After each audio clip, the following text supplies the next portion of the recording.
warahmatullahi wabarakatuh. Bismillahirrahmanirrahim. Alhamdulillahilladzi an'amana bi ni'matil imani wal islam. Wa nusalli wa nusallimu ala khairil anam Muhammadin wa ala alihi wa sahbihi wa baraka wasallam. Hadirin sekalian yang berbahagia,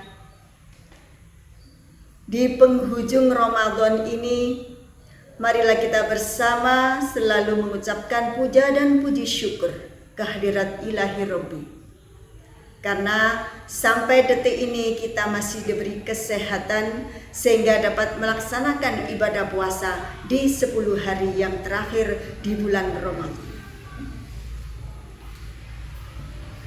Para pemirsa yang ada di mana saja berada, yang selalu dirahmati Allah Subhanahu wa Ta'ala, kali ini kita berjumpa kembali bersama Lentera Ramadan yang setiap hari dilaksanakan menjelang berbuka puasa.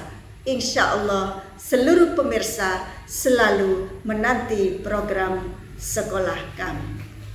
Pada kali ini akan saya awali dengan sebuah tembang Jawa yang sudah dilaksanakan atau sudah disampaikan atau sudah dinyanyikan oleh para penyebar agama Islam di tanah Jawa. Lir ilir, lir ilir, lir ilir, tandure wis sumilir, tak ijo royo-royo, tak senggo kemanten anyar. Cah angon, penek no blimbing kui, lunyu-lunyu penek no kanggo baso dodot iro. Dodot iro,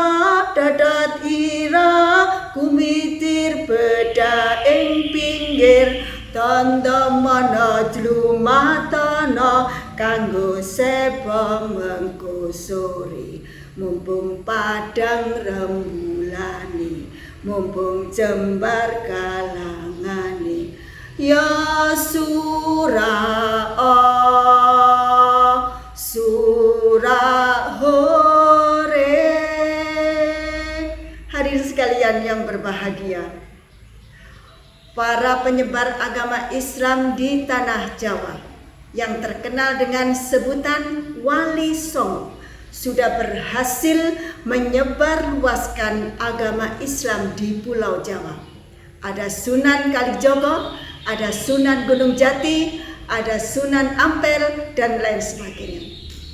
Salah satu dakwah yang dilakukan oleh beliau-beliau, karena yang dihadapi adalah orang-orang Hindu Buddha pada waktu itu, kemudian beliau akan menyampaikan ajaran agama Islam masuk pada kegemaran dan kesenangan, kesenian mereka yang mereka senangi. Melalui syair lir-ilir inilah beliau menyampaikan atau dakwah Islam di tanah Jawa. Sunan Kalijogo. Di dalam lagu lir-ilir ini banyak sekali filosofi yang akan kita kenang, filosofi yang akan kita pahami, filosofi yang akan kita mengerti tentang lagu lir-ilir. Yang pertama,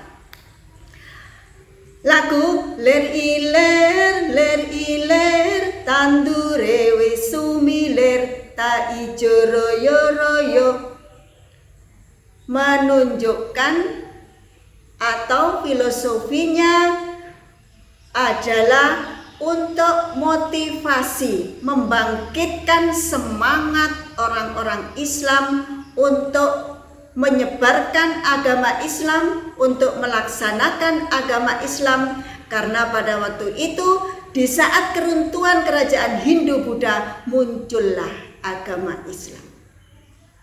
Oleh karena itu, beliau ini memberikan semangat kepada kaum muslimin dan kaum muslimat untuk menyebarkan agama Islam dengan cara apapun, utamanya dengan cara masuk pada kesenian atau budaya yang digemari oleh masyarakat Hindu-Buddha pada waktu itu.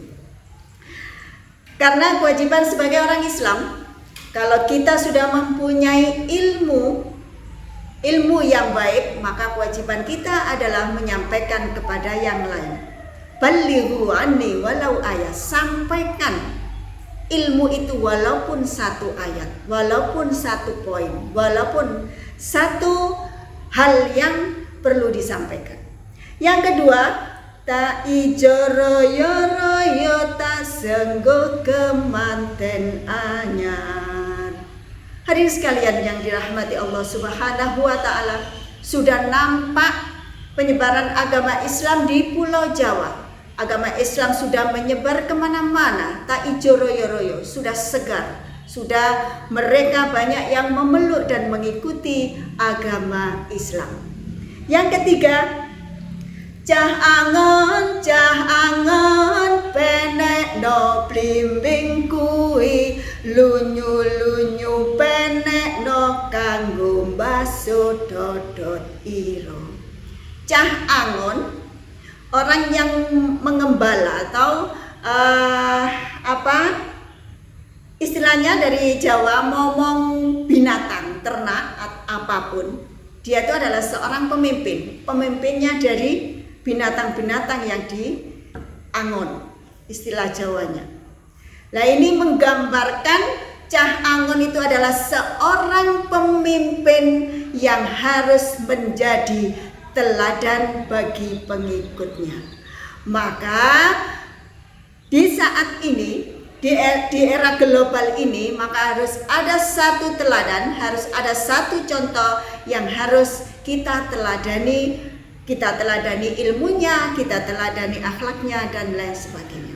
Oleh karena itu, kita sebagai umat Islam mempunyai kewajiban untuk menyebarkan agama Islam dimanapun. Bukan berarti harus berjuang, harus perang, harus berdakwah, tidak. Misalkan kita bermain dengan teman-teman, misalkan anak-anak, siswa-siswi bermain dengan teman-teman. Di saat bulan Ramadan, ada salah satu teman yang mengajak, "Hei, ayo mokel," istilah Jawanya. "Ayo kita berhenti berpuasa, kita beli mie ayam, minumnya es degan." Saat itu, di saat jam 12 panas-panasnya, ada satu anak yang mengajak, semuanya ikut. Kemudian ada satu temannya, "Hei, jangan, sekarang kita berpuasa, kita tidak boleh makan dan minum yang akan membatalkan puasa. Kita jangan mengikuti dia karena dia itu tidak benar." Nah, ini termasuk contoh berdakwah karena mengajak kepada kebaikan. Oleh karena itu, seorang pemimpin kita harus memberikan teladan yang baik kepada para pengikutnya. Atau kalau misalkan seorang guru harus memberikan teladan yang baik kepada anak-anaknya, misalkan dalam satu kelompok teman harus memberikan contoh yang baik kepada teman-temannya. Berikutnya, lunyu penek no kanggo baso dodot iro, dan seterusnya. Artinya apa? Ini ada sebuah perintah untuk melaksanakan rukun Islam. Melaksanakan rukun Islam yang harus dilaksanakan. Lunyu penekno adalah buah belimbing, ya. Buah belimbing itu jumlah jari-jarinya ada 5. Itu menunjukkan rukun Islam yang 5.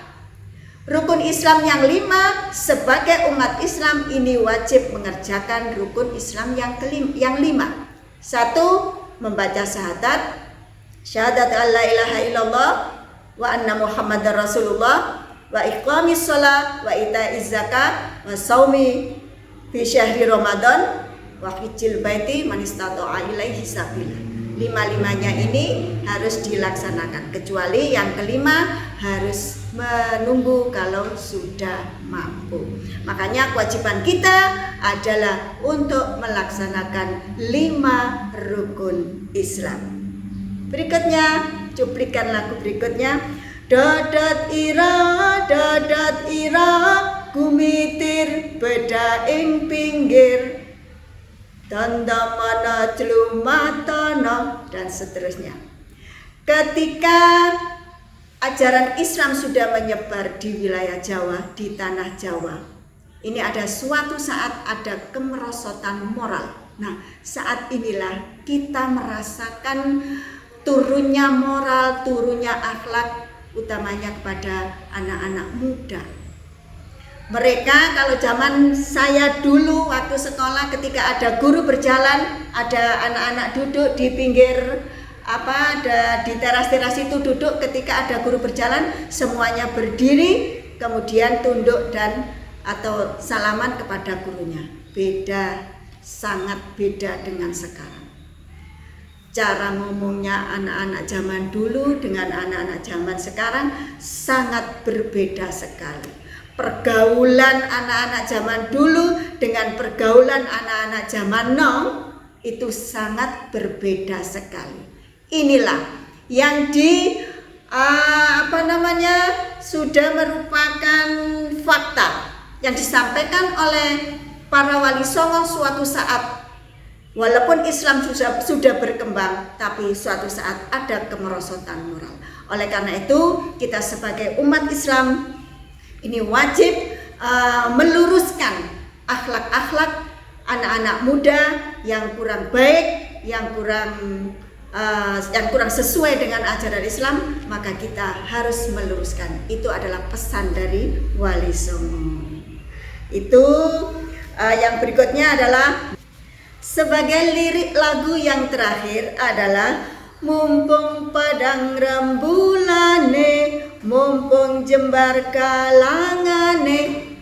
Artinya selagi masih diberi kesempatan untuk bertobat, marilah kita memperbaiki diri, marilah kita bertobat ke hadirat Allah Subhanahu wa Ta'ala agar kita menjadi umat Islam atau umat muslim atau muslimah yang baik. Hadirin sekalian yang berbahagia, mudah-mudahan kita dapat memaknai dan melaksanakan apa yang dipesankan oleh para wali songo yang menyebarkan agama Islam di tanah Jawa ini, sehingga kita dapat menyebarkan agama Islam melalui dakwah apapun dan kita dapat menjadi seorang muslim atau muslimah yang baik. Hadirin sekalian yang berbahagia, itulah yang dapat kami sampaikan di akhir, insya Allah di akhir pertemuan di bulan Ramadan 10 terakhir ini. Semoga kita selalu mendapatkan rahmat Allah, supaya kita dapat mendapatkan maghfirah dari Allah. Insya Allah kita ifkum minan nar, dijauhkan dari api neraka. Ma'assalama ila liqa. Wa akhiru da'wahum alhamdulillahi rabbil alamin. Wassalamualaikum warahmatullahi wabarakatuh.